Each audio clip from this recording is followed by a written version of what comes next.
हे lovelies, मैं आ चुकी next episode लेकर गाइस। मैं आज ही इसका एक और एपिसोड दे दूंगी शाम में। ये आप लोगों के लिए हो गया है एक बोनस। और मैंने आई एम डेटिंग साइकोपैथ का भी एपिसोड डाल दिया है मेन चैनल में। डिस्क्रिप्शन पर लिंक है, आप जगह देख सकते हैं। हम बताएं एपिसोड के स्टार्ट। शुरुआत में हमें रोनासो और तामुन को दिखाया जाता है। रोनासो कहता है, हे तामुन मेरी तरफ देखो, तो मुझे लगता है कि तुम्हें मुझे अब बताना चाहिए। तामुन कहता है, हाँ आखिर तुम किस बारे में बात कर रहे हो। रोनासो कहता है, और किस बारे में, क्या ये सच है कि तुमने उस औरत को अपने घर पर लाए हो। तामुन कहता है, हाँ मैं समझ नहीं पा रहा तुम आखिर क्या कह रहे हो। तामुन का ये बेपरवाह अंदाज देखकर तो रोनासो गुस्सा ही हो जाता, चिल्ला कर कहता है, क्या तुम नहीं समझ पा रहे हो, मेरा मतलब उस औरत से है। तामुन उसे शांति से देखने लगता है और फिर उसकी तरफ बहुत खतरनाक निगाहों से देखते हुए कहता है, क्या तुमने उसे देखा है। रोनासो और चिल्लाकर कहता है, ऑफ कोर्स मैंने उसे पूरी तरीके से देख लिया है और उसका ग्रे हेयर तो बिल्कुल ऑब्वियस ही है। तामुन फिर और भी गुस्से से कहता है, ओह तो फिर बेटर ही होगा अगर मैं तुम्हारी आंखों को ही छीन लूँ। रोनासो भी हड़बड़ा कर कहता है, अरे नहीं नहीं मैंने कुछ भी नहीं देखा। सीरियसली तामुन, अब तुम मुझे बुली कर रहे हो, लेकिन मैं तुम्हें बता दूं, योर मैजेस्टी को सब कुछ पता है। क्या योर मैजेस्टी, तुम सडनली उसके बारे में बात क्यों कर रहे हो। क्या उसके बारे में बात क्यों कर रहा हूँ, तुम्हें पता है उन्होंने कहा था कि तुमने थाना तो से किसी को लाया है। ऐसा लगता है उन्हें किसी ने रिपोर्ट कर दिया है। ओह तो इसके बारे में चिंता करने की कोई ज़रूरत नहीं। तामुन, क्या तुम सोचते भी हो क्या तुम योर मैजेस्टी को उस औरत के बारे में बताने वाले हो। तामुन स्माइल करते हुए कहता है, बिल्कुल भी नहीं। नेक्स्ट सीन में हमें एक लड़की को दिखाया जाता है जो कि कह रही थी, रोजी मैं तुम्हें काफ़ी ज़्यादा पसंद करती हूँ, चलो अब हम एक साथ खाना खाते हैं। हम रोजलिन को देखते हैं जो भी कह रही थी, हाँ हाँ ना, हाँ चलो ठीक है खाना खाते हैं। तभी वो देखती है उसके चाय में तो खून है और उसके सामने आना चिल्ला रही थी और उसकी बहुत बुरी हालत हो चुकी थी। ये देखकर तो रोजलिन बहुत हैरान हो जाती है। वो और देखती है उसके सामने उसके माँ पापा का सर गिरा हुआ है। ये सीन देखकर रोजलिन का हालत और ज़्यादा ख़राब हो जाता है। उसे पीछे से कोई कहता है, रोजलिन बेटा क्या तुम ठीक हो। वो कहती है, ग्रैंडपा आप। हाँ बेटा मुझे माफ़ कर दो, मैं कभी तुम्हें रॉयल फैमिली का मेंबर नहीं करना चाहता था, क्योंकि मैं तुम्हें ऐसे सैड नहीं देखना चाहता था। तुम्हें ऐसा अकेला छोड़ने के लिए मुझे माफ़ करना। नहीं ग्रैंडपा ऐसा नहीं है, ये सब कुछ मैंने खुद चूज़ किया है। मुझे पता है आपके लिए ये कितना ही बुरा होगा ऐसे मुझे टॉर्चर होते हुए ये देखना। हाँ ग्रैंडपा नहीं। ये कहकर तो रोजलिन रोने ही लगती है और सोचती है, ठीक है अगर ऐसी ही बात है तो मैं भी आपके साथ ही चलूँगी। ये सोचकर रोजलिन भी पहाड़ी से कूद जाती है और तभी हमारा हीरो तामुन भी हाथ बढ़ाकर हमारी रोजलिन को सेव कर लेता है और कहता है, नो मैटर व्हाट, तुम कितनी बार भी अपनी लाइफ लेने की कोशिश करो, मैं तुम्हें उतनी बार ही सेव करूँगा। नहीं आखिर तुम ऐसा क्यों कर रहे हो, मुझे अकेला छोड़ दो, मेरे पास जीने की कोई वजह ही नहीं है। अगर ऐसी बात है तो एक वजह ढूंढो, तुम्हें क्या चाहिए, रिवेंज या फिर थाना तो उसका पतन। रोजलिन तामुन को धक्का देते हुए कहते हैं, नहीं मुझे कुछ भी नहीं चाहिए।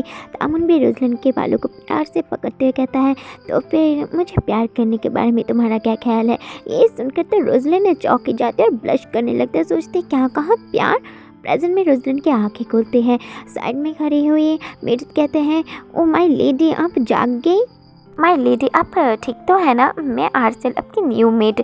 पीछे वाले लड़के कहती है, मेरा नाम ताशा है और ये मेरी बहन लुइस है, हम दोनों ट्विंस हैं। माई लेडी आप तो सच में काफ़ी ज़्यादा खूबसूरत है, मैं आपकी ख्याल रखूँगी।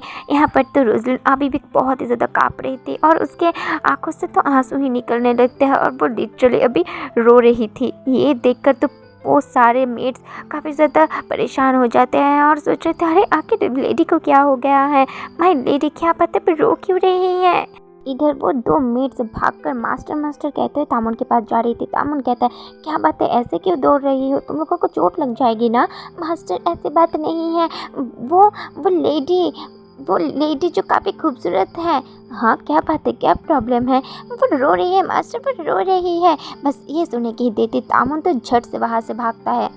तामुन को ऐसे परेशान होते जाते देखकर तो ये दोनों कह रही थी, देखा तुमने, क्या तुम भी वही सोच रही जो मैं सोच रही हूँ। हाँ हाँ ज़रूर यही होगा। वो दोनों तो एक नज़र उसे ही देखने लगते और भागते कहते, चलो चलो जल्दी से हम इससे ब्रेक लेते हैं नहीं तो भूल ही जाएंगे। प्रेजेंट का सीन दिखाया जाता है जहाँ पर ये आर्सिल हमारी रोजलिन को प्यार से हक कर रही थी और उसे कंसोल कर रही थी। उसका एक कंसोल देखकर रोजलिन भी सोच रही थी, ये मुझे बिल्कुल मेरे पिछले रहने की याद दिलाती है। ओह डियर, देखो तो तुम्हारी आँख बिल्कुल सूज गई है। क्या तुम पानी पीना पसंद करोगी? तभी पीछे से तामुन दौड़ कर आता है और वो तो अभी हाँफ रहा था और रोजलिन को ही देख रहा था जो कि अभी रो रही थी। रोजलिन भी उसे देखकर अपने मुंह पे लेती है। फिर आरसल कहती है, मास्टर तो आप आ ही गए हैं, ठीक है, मैं अब आप दोनों को फ्री टाइम दे देती हूँ। अमन तो रोजलिन के पास से चला जाता है और उसे शांत होते हुए देख रहा था। फिर वो नील डाउन होकर रोजलिन को पकड़ लेता है। रोजलिन तो उससे अपनी नजरें हटा रही थी। फिर तामुन अचानक से रोजलिन को हक कर लेता है। हम क्लियरली देख सकते हैं तामुन रोजलिन के लिए कितना फिक्रमंद लग रहा था। रोजलिन तो तामुन के अचानक के एक्ट से एकदम हैरानी हो जाती है। उसे दूर हटाते हुए कहती है, आखिर तुम कर क्या रहे हो? तामुन कहता है, आखिर तुम रो क्यों रही थी? ऑफकोर्स तुमने जो इतना टॉर्चर सहा है, क्या अभी भी कहीं तुम्हें दर्द हो रहा है? रोजलिन थोड़ा शर्माते कहती है, हाँ मेरे पैर में थोड़ा सा दर्द है। फिर वो सोचती है, हाँ इससे अच्छा एक्सक्यूज तो कुछ हो ही नहीं सकता। इधर तामुन भी सीरियस होकर रोजलिन के पैर को ही देख रहा था। फिर उसके पैर को पैट करते हुए कहता है, क्या यहाँ पर दर्द है? रोजलिन तो एकदम से फ्लिंच हो जाती है और उसे कहते हैं, तुम आखिर कर क्या रहे हो? हम देखते हैं तामुन तो रोजलिन के पैरों पर किस कर रहा था और रोजलिन उसे हटने के लिए कह रही थी, लेकिन तामुन कहता है, क्यों, मैं तो तुम्हें हेल्प कर रहा हूँ ना। तामुन को ऐसे रोजलिन की फिक्र करते देखकर रोजलिन पास की बात याद करने लगती है जहाँ वही बुढ़ा सा महाराज चिल्ला रहा था, सच में तुम्हारे इस फालतू से चोट के लिए मुझे यहाँ पर आना पड़ा, क्या ही नाटक है। और अब तुम कह रही हो कि मुझे तुम्हारे लिए कोई कस्टम शूज़ तैयार करना पड़ेगा। हाँ, ये सब का कोई फ़ायदा नहीं है। कोई भी महंगे से महंगा स्कार्फ भी तुम्हारे इस अगले से पैर को नहीं ढक सकता, समझ गई ना? तुम एक फूल हो। प्रेजेंट में रोजलिन कहते हैं, क्या तुम्हें मेरे पैर अगले नहीं लगते?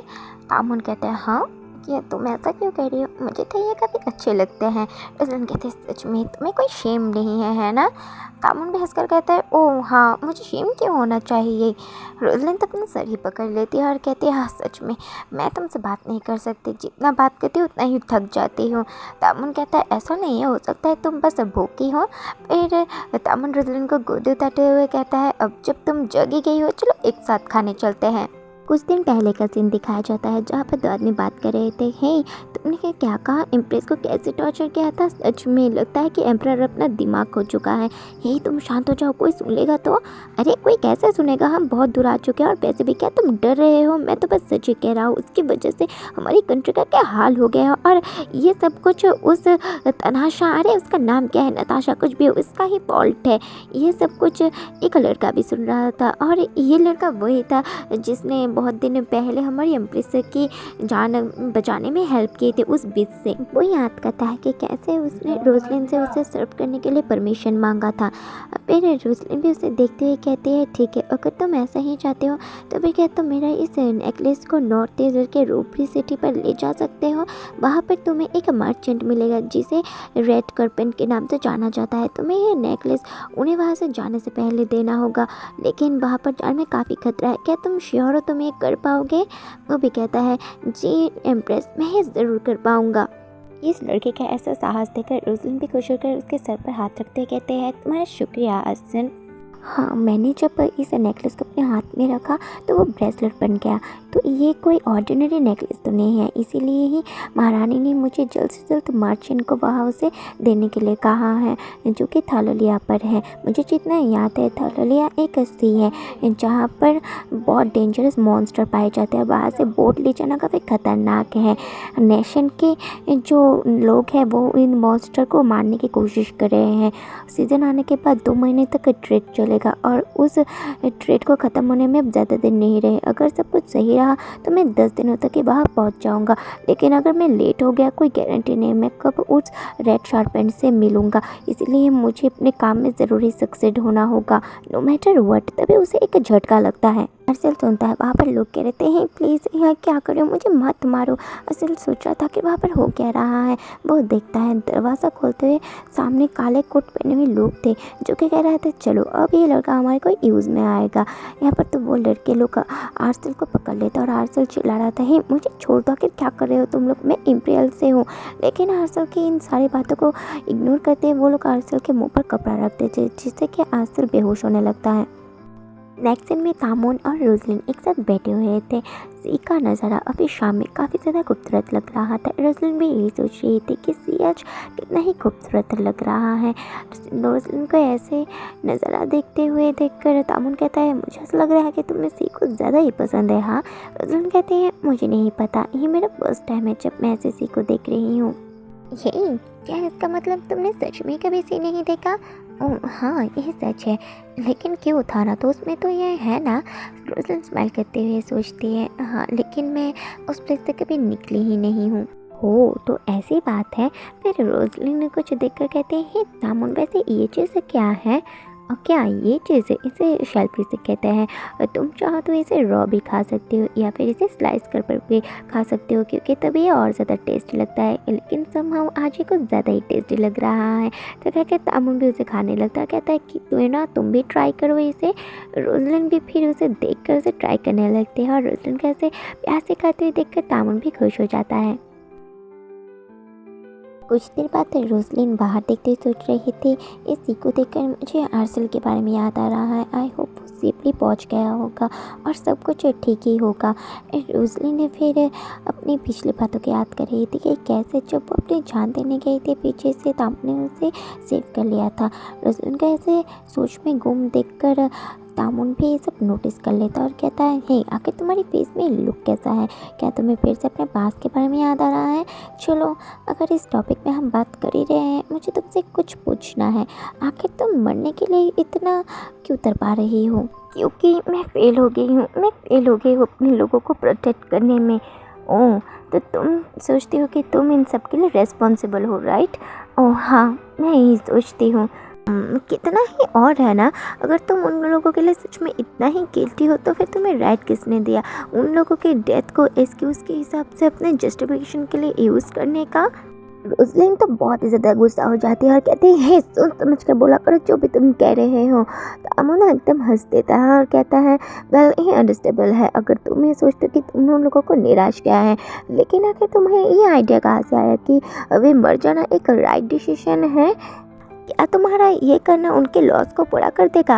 ये बात सुनकर तो रोजलिन एक सेकंड के लिए चुप हो जाती है। तामुन और कहता है, वेल अगर तुम ये सोचती हो कि वो लोग यही चाहते हैं कि तुम मर जाओ तो तुम्हें मर ही जाना चाहिए।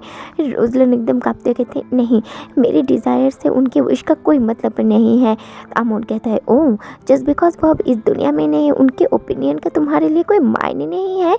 हाँ, तुम कितनी हर्टलेस हो ना। रोजलिन चिल्लाकर कहती है, नहीं ऐसा नहीं है। एक सेकंड के लिए वह एकदम सन्नाटा फैल जाता है। उसी सन्नाटे को तोड़ते तामुन कहता है, चलो मान लेते हैं इस सिचुएशन में मैं हूँ और चलो सोचते हैं कि मैं अपने चाहने वाले किसी को प्रोटेक्ट करते हुए मर गया और अब वो इंसान खुद को ही ब्लेम कर रहा है मेरी डेथ के लिए। तो फिर मैं मेक श्योर करता कि मैं हेल से निकल कर आऊँगा और उसे कहूँगा कि नहीं, इन सब में तुम्हारी कोई गलती नहीं है, मैं बिल्कुल ठीक हूँ और तुम हैप्पी रहना डिज़र्व करती हो और जीना भी डिज़र्व करती हो किसी से भी ज़्यादा। नेक्स्ट सीन दिखाया जाता है जहाँ वो घटिया महाराज यहाँ वहाँ भटक रहा था और कह रहा था, हे मैं ही कहाँ पर आ गया हूँ, गार्ड तुम लोग कहाँ पर हो? तुम्हारे महाराज तुम्हें बुला रहा है। तभी वो सामने देखता है कोई है और ये थे थाना तो उसके फर्स्ट एम्परर, जिसे देखकर तो घबरा ही जाता है। वो कहते हैं, सच में तुम कितने घटिया इंसान हो ना, अगर मेरे पास एक और चाइल्ड होता तो मैं उसे ही क्राउन देता तुम जैसे घटिया इंसान को देने के बजाय। आखिर क्या ही यूज़ है इस एम्पायर ऑफ गोल्ड टाइटल का, जबकि तुम जैसा घटिया आदमी यहाँ पर रोल कर रहा है। मुझे पता था तुम अकेला इस एम्पायर को रोल नहीं कर पाओगे, इसलिए मैंने तुम्हारे लिए ड्यूक की बेटी को पाने के लिए उनके पास भीख मांगी। इसीलिए मेरी बात ठीक से कान खोल कर सुन लो, तुम्हें कोई भी डिसीजन लेने से पहले एम्प्रेस का सलाह लेना ही पड़ेगा, समझ गए ना तुम? ये सुनकर तो ये घटिया महाराज भी एकदम सुन पड़ जाता है और इधर फर्स्ट एम्परर और चिल्लाकर कहते, मैंने कहा तुम समझ गए ना। तो यहाँ पर ही होता है एपिसोड खत्म। गाइस नेक्स्ट एपिसोड भी काफ़ी इंटरेस्टिंग है, जल्दी से चैनल को कीजिए सब्सक्राइब, लाइक, कमेंट, ताकि मैं मोटिवेट हो जाऊँ। अच्छे से रहना, खुश रहना, बाय।